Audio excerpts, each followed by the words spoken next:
चर्चा में रहने वाले शिवसेना यूबीटी नेता संजय राउत ने एक बार फिर केंद्रीय गृह मंत्री अमित शाह पर निशाना साधा है। उन्होंने अमित शाह पर आरोप लगाते हुए कहा कि अमित शाह ने अपने भाषण में छत्रपति शिवाजी महाराज का अपमान किया, साथ ही औरंगजेब की कब्र को समाधि कह दिया।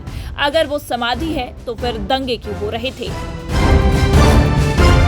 देश के पहले कानून मंत्री और दलितों के मसीहा के रूप में माने जाने वाले डॉक्टर भीमराव अंबेडकर की जयंती 14 अप्रैल को है।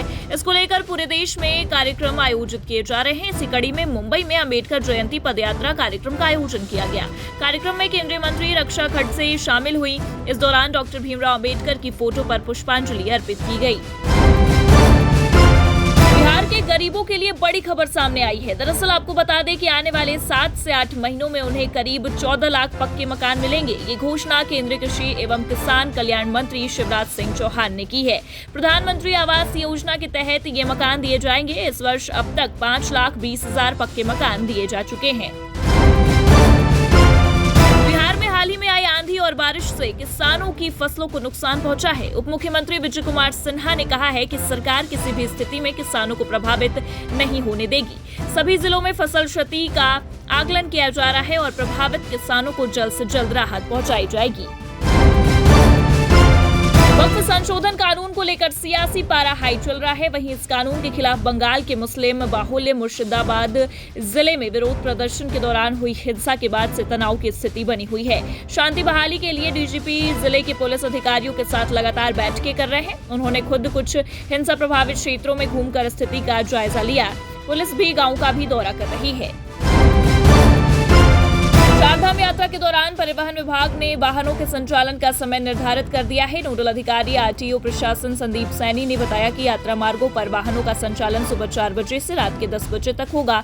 उन्होंने बस ऑपरेटरों व टैक्सी संचालकों को हिदायत दी है कि अगर कोई यात्री रात में जबरन वाहन संचालन का दबाव बनाए तो इसकी सूचना दी जाए। कांग्रेस नेता राहुल गांधी अक्सर अपने सामाजिक कामों को लेकर चर्चा में बने रहते हैं। वहीं इसी बीच राहुल गांधी नरनौल के फैशन डिजाइनर विक्की सैनी की फैक्ट्री में पहुंचे। विक्की सैनी ने 2016 से 17 में दिल्ली के हौज खास के पास शाहपुर जाट में फैक्ट्री लगाई थी, जिसमें करीब 40 कारीगर कार्य भी कर रहे हैं। अब उनकी फैक्ट्री में 5 अप्रैल को राहुल गांधी ने पहुंचकर उनके मुद्दों पर चर्चा की है। बता दें कि राहुल गांधी ओबीसी वर्ग से जुड़े ऐसे व्यापारियों को लेकर सर्वे कर रहे हैं जिन्होंने जीरो से अपना कारोबार शुरू किया है।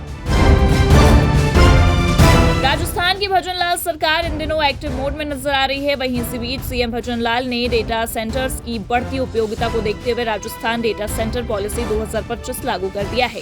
सीएम ने राज्य के बजट 2024-25 में डेटा सेंटर पॉलिसी लाने की घोषणा की थी। राजस्थान डेटा सेंटर पॉलिसी 2025 का लक्ष्य राज्य में एक विश्व स्तरीय डेटा सेंटर इकोसिस्टम विकसित कर राजस्थान को डेटा सेंटर का प्रमुख केंद्र बनाना है।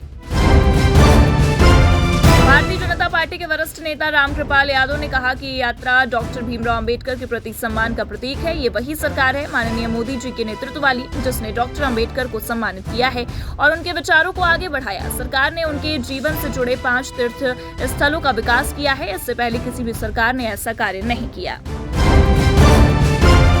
बिहार में इलेक्ट्रॉनिक वाहनों का क्रेज बढ़ रहा है। खासकर पटना ईवी हब के रूप में उभर रहा है। वहीं आपको बता दें कि वित्तीय वर्ष 2024-25 में 23,096 ईवी का पंजीकरण हुआ, जिसमें 2 पहिया वाहनों की संख्या अधिक है। सरकार ईवी को बढ़ावा देने के लिए चार्जिंग स्टेशन और प्रोत्साहन राशि दे रही है, जिसका लक्ष्य 2028 तक 15% इलेक्ट्रिक वाहन पंजीकरण करना है।